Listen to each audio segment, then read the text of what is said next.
résultats des législatives 2018, on continue d'en parler. Nous le disions, les indépendants ils étaient très nombreux et on a 18 sièges qui ont été raflés par des indépendants. Mais Thierry Afanou, vous trouvez que c'est des indépendants dépendants? Ah oui, parce que il y a parmi ceux là, il y a des gens qu'on sait qui sont étiquetés UNIR.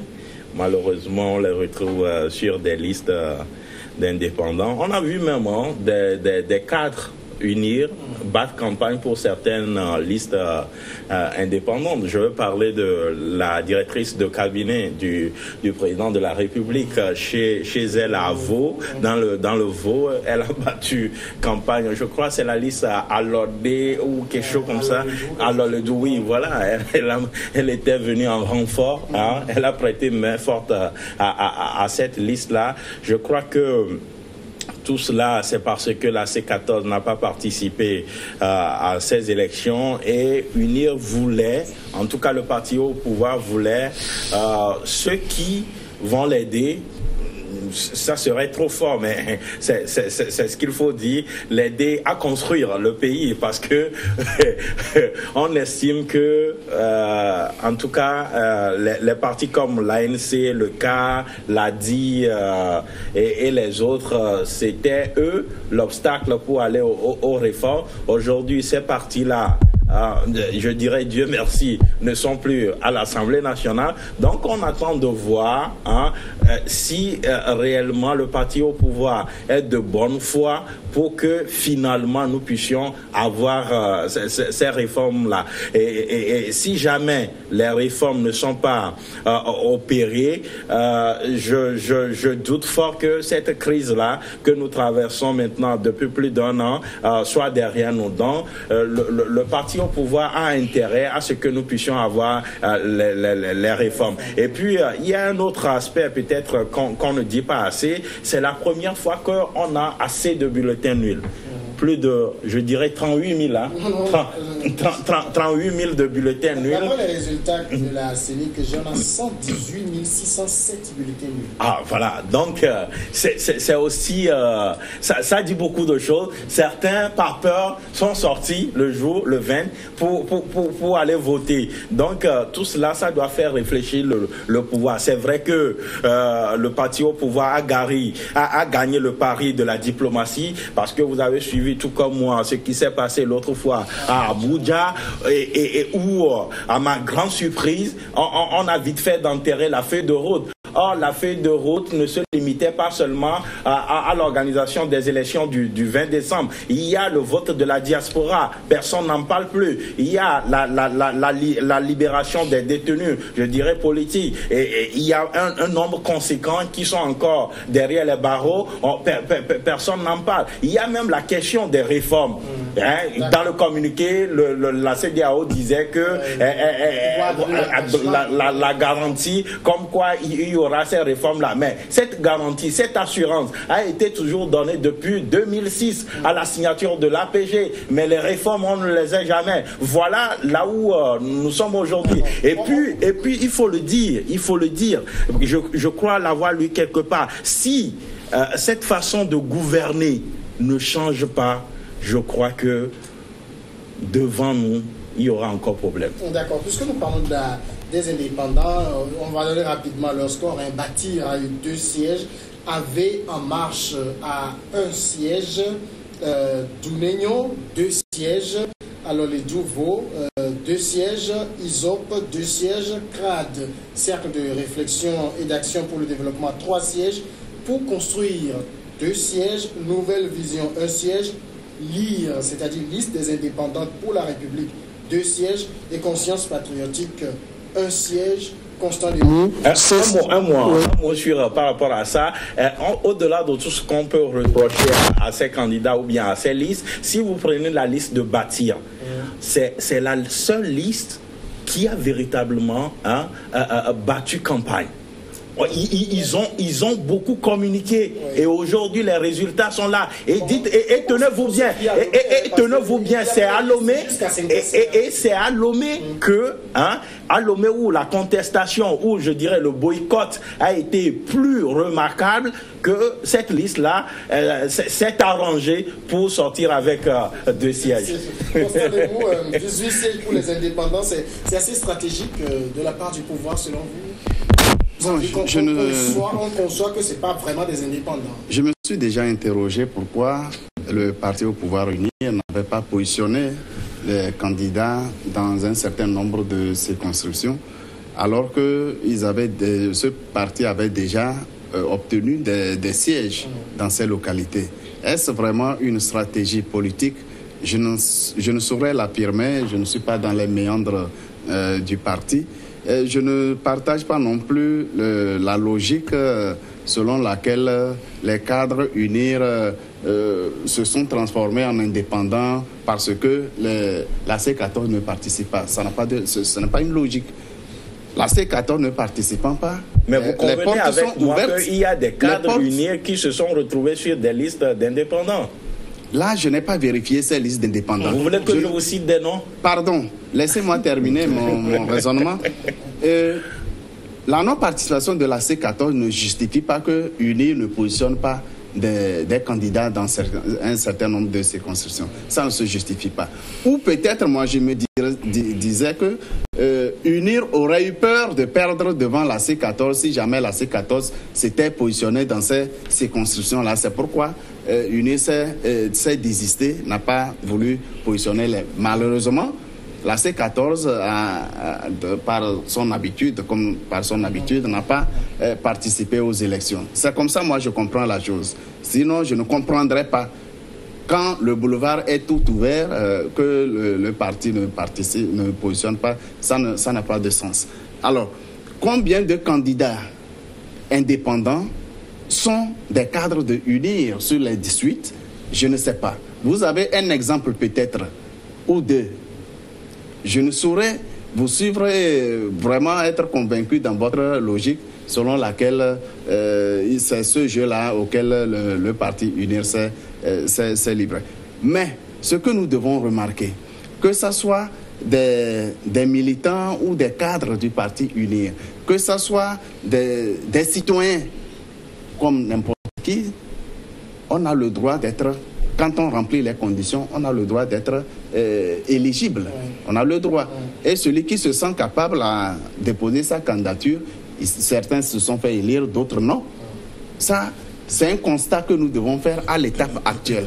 C'est à l'Assemblée nationale, lorsque nous aurons suivi le comportement de ces indépendants, que nous saurons véritablement si vraiment ils sont des acteurs stratégiques du parti au pouvoir ou bien c'est une autre classe politique qui émerge sous forme, parce que nous avons vu dans d'autres pays des indépendants qui finalement se constituent en groupe parlementaire et même créent un parti politique d'opposition par rapport au parti au pouvoir.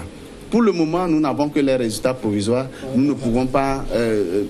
Abel, finalement, ces indépendants, c'est à eux de prouver leur indépendance, c'est ça?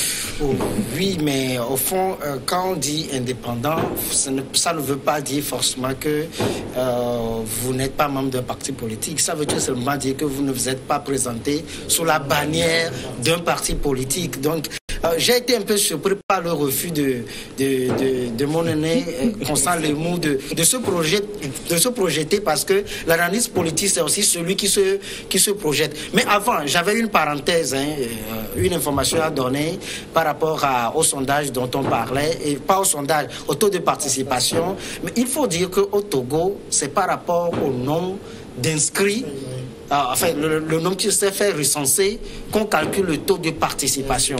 Donc ce taux-là pouvait être à 75%, il n'y aurait pas en principe surprise.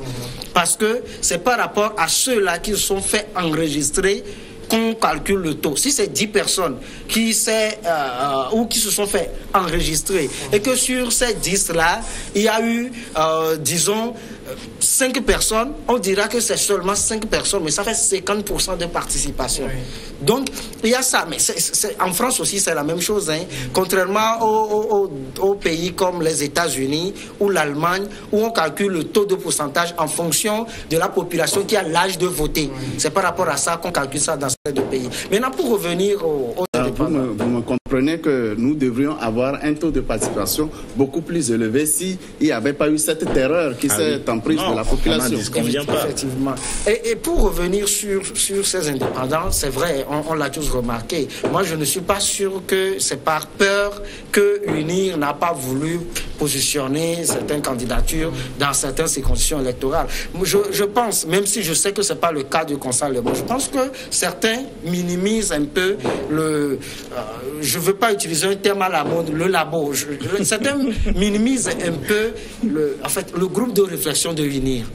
Au fond, UNIR a eu suffisamment de moyens. Ah oui, hein? Et quand je parle de moyens, c'est tout le monde pense tout de suite aux moyens économiques, mais également celui humain. Il y a des gens très intelligents qui réfléchissent pour le parti UNIR. On le savait, et d'ailleurs, moi, je suis l'un de la plupart de ces personnes-là. Mais ici, déjà en octobre, j'avais dit que la C14 ne participerait pas aux élections de décembre.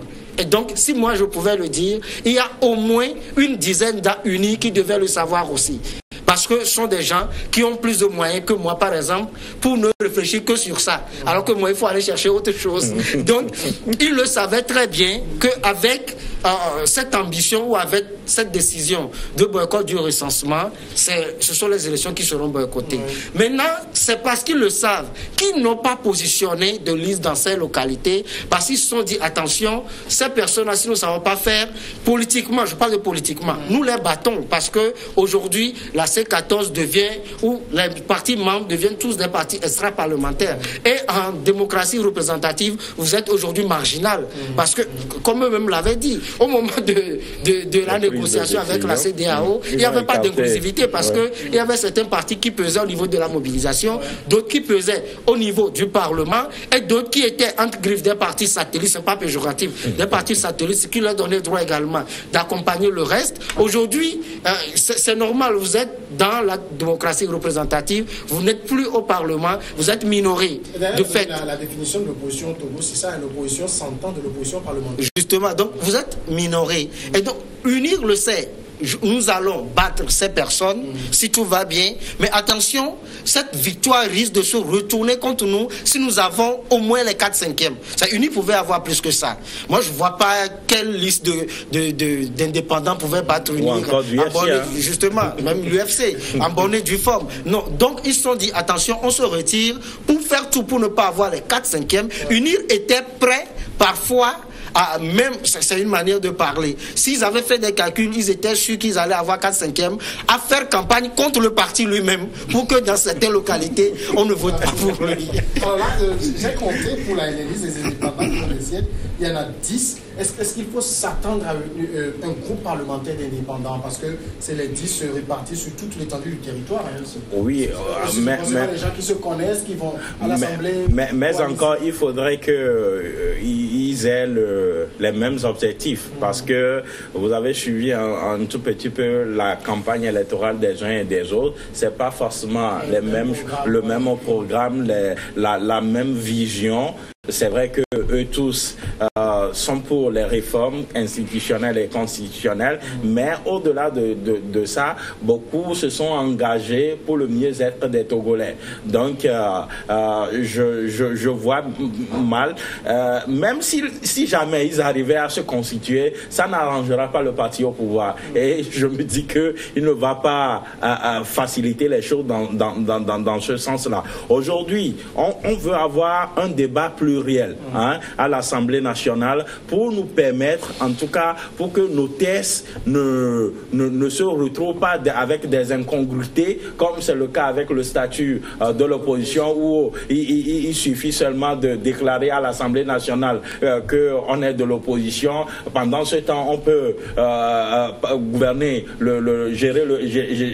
gouverner le pays avec le parti majoritaire. Donc, nous, ce que nous voulons, c'est que cette fois-ci, les décisions qui seront prises prise pour notre pays, que cela puisse répondre aux aspirations des Togolais, pour qu'on n'ait plus de ces soubresauts politiques, parce que il faut mettre un break pour que nous puissions ensemble travailler pour la reconstruction ou le développement de ce pays. Vous avez vu, si vous prenez le 3e mandat de Faure Gnassingbé, pratiquement il a passé la majorité de ce mandat-là à ne résoudre que des problèmes politiques, alors qu'il avait un mandat social. Bien avant la crise du 17 août, il y avait la crise des enseignants. Donc vous voyez, ce qui fait qu'en réalité, il n'a pas pu dérouler, en tout cas comme il entend, son programme social. Donc il faudrait que... Et en tout cas, c'est ce qu'on nous a toujours présenté, que c'est la C14 ou encore ceux qui étaient à l'Assemblée nationale qui ne travaillaient pas dans le sens de la construction ou du développement du pays. Aujourd'hui, ils ne sont pas là. Dieu merci. On attend de voir ce qu'on va nous présenter ou ce qu'on va nous faire. Et parce qu'aujourd'hui, nous avons un PND et actuellement, on est en train de travailler pour mobiliser les fonds. Mais encore, il faudrait qu'on puisse mettre fin à cette gouvernance-là partisane, à cette gouvernance-là, comment je dirais, qui ne redistribue pas la richesse nationale, où une minorité s'accapare du bien des richesses du pays. Constant. Là où on va aussi découvrir le véritable visage des indépendants, c'est quand ils vont entrer au Parlement, parce qu'il faut se déclarer, soit de l'opposition, soit de la majorité, ou je ne sais pas si on se déclare indépendant au Parlement. Exactement, c'est ce à quoi j'en venais. C'est que ce serait imprudent de faire des affirmations ici, tant que nous n'avons pas encore les résultats définitifs. Nous n'avons pas encore cette première rentrée parlementaire où les groupes parlementaires doivent se constituer. Et tout de suite, nous avons dit, oui, le prochain chef de file de l'opposition, c'est le président de l'UFC. Ce n'est pas très sûr. Il ne faut pas écarter l'hypothèse que les indépendants se constituent en un groupe parlementaire. Et rapidement. Différents groupes d'indépendants, même s'ils se constituent à l'Assemblée, c'est le parti politique de l'opposition qui a plus de députés. C'est ce que je dis. On parle de chef de file de l'opposition et non des indépendants. Je ne refuse pas. S'il arrivait que ces indépendants se constituent en un groupe parlementaire, qu'ils formalisent en parti politique. Bon, dans ce cas-là, c'est... Dans ce cas, là étant encore, plus le nombreux... parti politique n'a pas participé aux législatives. Donc, c'est un autre débat qui va se lancer. Parce qu'on ne pourra pas comprendre qu'un parti politique qui a une majorité de députés de l'opposition n'ait pas le titre de chef de file de l'opposition qu'on désignerait dans un autre parti. Mais ce que... On va marquer la pause parce qu'on va rendre l'antenne et on revient. D'accord.